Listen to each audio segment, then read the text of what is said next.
Hello again everyone, so welcome back to the brew shed. Got a few things to talk about in this video, but first of all, the big news is I've hit the 100 subs mark, so thanks to everyone for subscribing, and thanks to John Campbell for actually pointing out that I'd hit 100 subs, because I didn't notice myself.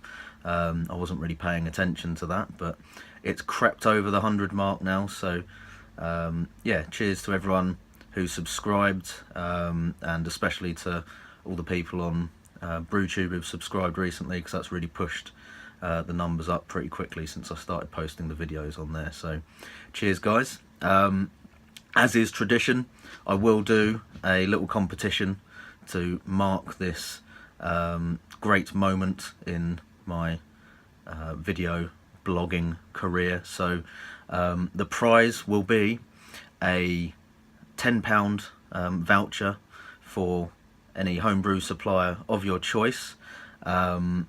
Just leave a comment on the Facebook post for this video, and I will choose somebody at random from that 1 week from the date of this post to get that prize. So yeah, £10 up for grabs to spend on some brewing gear or ingredients of your choice. So get commenting on the Facebook post and that could be yours. Okay, what else are we going to talk about? So to celebrate personally the 100 subs landmark, I'm going to be trying out a beer that I've been sent by a good friend of mine off of the HB UK forum, who's also on BrewTube and a couple of the other Facebook groups, Jamie Walton. So thanks Jamie for this.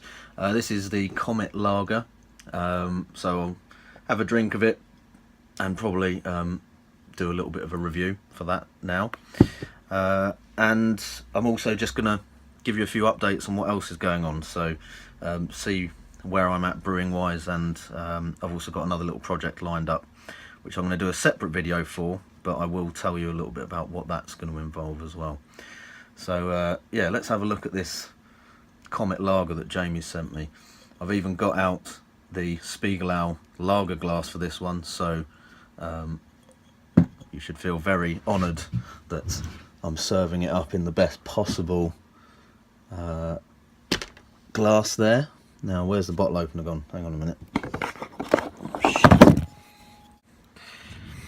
Okay, there we go. That's no. There we go. That's a little bit better. Okay, so let's get stuck into this Comet lager.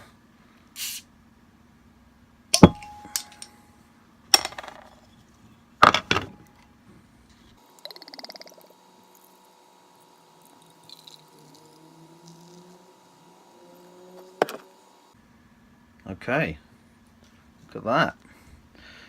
So first impressions,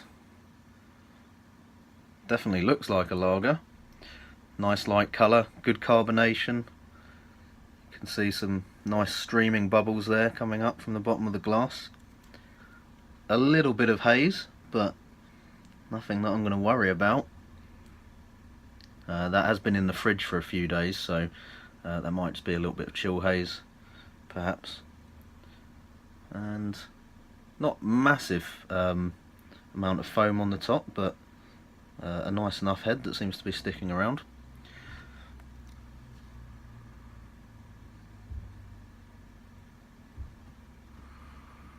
Smells pretty nice.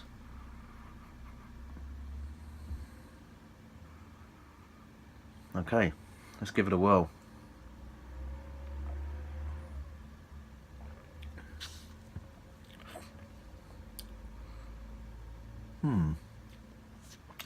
I think I'm going to have a little bit more.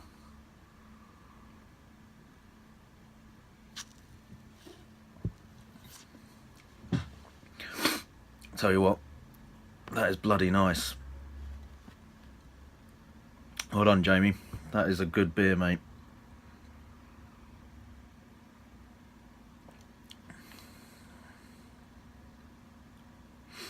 I'm not going to talk about this just yet because I'm enjoying drinking it too much, so you'll just have to watch me drink it for a little while. Okay, so I had a little bit of time to think about how to describe this now. Just a really nice hoppy lager. Yeah, the Comet hops are really good actually. I think that I would definitely consider doing a brew with them. I'd probably go for something similar to this. It seems to work really well in a lager. It's quite a nice sort of hoppy, hop forward kind of lager, but not overpowering. They're a little bit citrusy.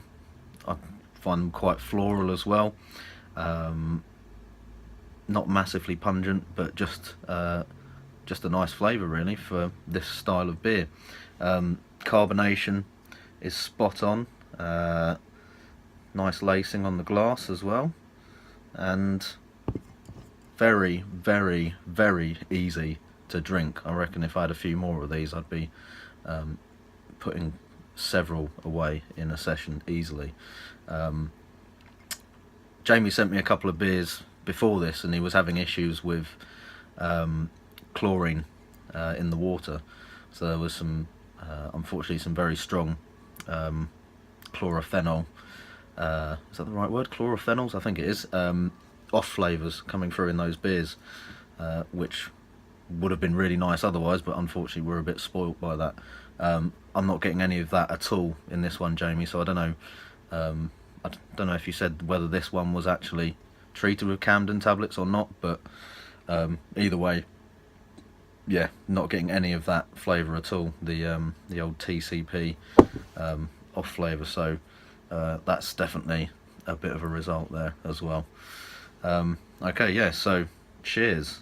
That is very good. Comet hops, one to look out for, I think. Right, so let's have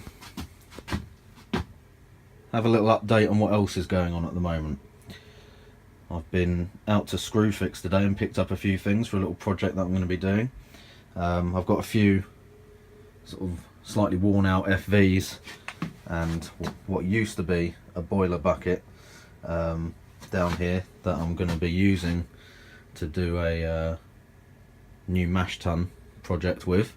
That's what the insulation is for. I'm also going to use the rest of that to finally insulate the roof of the shed, because that's I lined the walls in here with polystyrene but didn't actually do anything with the roof, and that is a bit of a idiot thing to do, because loads of cold goes out, or loads of cold comes in, and loads of heat comes down through it in the summer. So anyway, more interesting than all of that crap lying around is what we've got in the brew fridge at the moment. That is a keg of an Amarillo Golden Ale based on the Dr. Smurto's Golden Ale recipe off of Beersmith. Quite a popular one. Pretty much brewed it to the recipe with a couple of changes. I used Thames Valley yeast in it instead of US-05, so hopefully just get a little bit more English ale character in there, and I also added a 30 gram Cascade dry hop at the end, just because it seemed like it could do with a little bit more aroma in it. Initial taste at bottling and kegging was very good, so that is looking like it could be a winner. And then down here you can see I've got a couple of the square FVs that I talked about in one of the previous videos going. So the top one there is a blonde ale. Again, that's one of the recipes off of Beersmith, but it's the Brewlosifer best blonde ale recipe. So that's a blonde ale with Cascade hops, about 5% on the recipe. I think I slightly reduced the ABV, or the gravity at least, for that one, so it should be about 4.5% my version. And I'm using the Cross My Loof Kolsch ale yeast in that one, so that's a new yeast for me, and we'll be interested to see how that works out. It's looks like it's fermented out and is clearing down quite nicely already. And then down the bottom here, I've got a small batch of a orange flavoured American, orange and coriander flavoured American wheat beer, which is based on a recipe which is supposed to be the original recipe for Blue Moon, from one of the brewers who actually made it. Remains to be seen how that one's going to turn out. I wasn't convinced with the taste of the wort when I'd finished brewing it, but there are some nice orangey aromas coming out of there at the moment, so we'll see how that one goes. Just in terms of how these are working out as FVs, as you can see, it makes a really efficient use of the space. So that's where I would have normally had one of the 28 or 30 litre buckets, and there I've got room for 2 of these 30 litre storage boxes stacked up, so that's working quite well. The only thing I would say is 30 litres they are not, so they are more like probably 24-25 litres, I think. So this one here, you can see where the level is, and that is a 20 litre batch. So that is, well, I'm pretty sure that is not 10 litres worth of headspace at the top there. So I think they're a little bit smaller. I wouldn't necessarily be that keen on putting a full 23 litre batch in there because it wouldn't leave much headroom. But having said that, the yeast Krausen, as you can see on both of those, has not really got very high at all. So I think because there's a much wider surface area, the Krausen doesn't rise as high in these ones as it would in the bucket fermenters. So that's working out okay.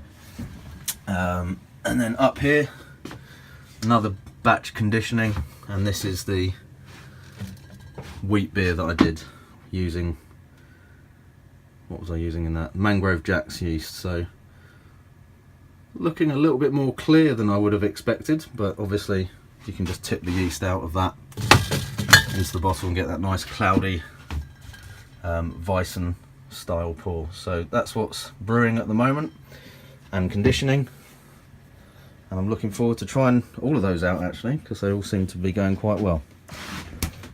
Right, that's it for today guys, so thanks for tuning in, and get commenting on the Facebook post for the competition. Next video I think is probably going to be based around the mash tun project that I've just talked about, so hopefully a little tutorial build video for sort of following how I'm going to go about doing that. Yeah, so that's it. So that's all for now. Cheers and happy brewing.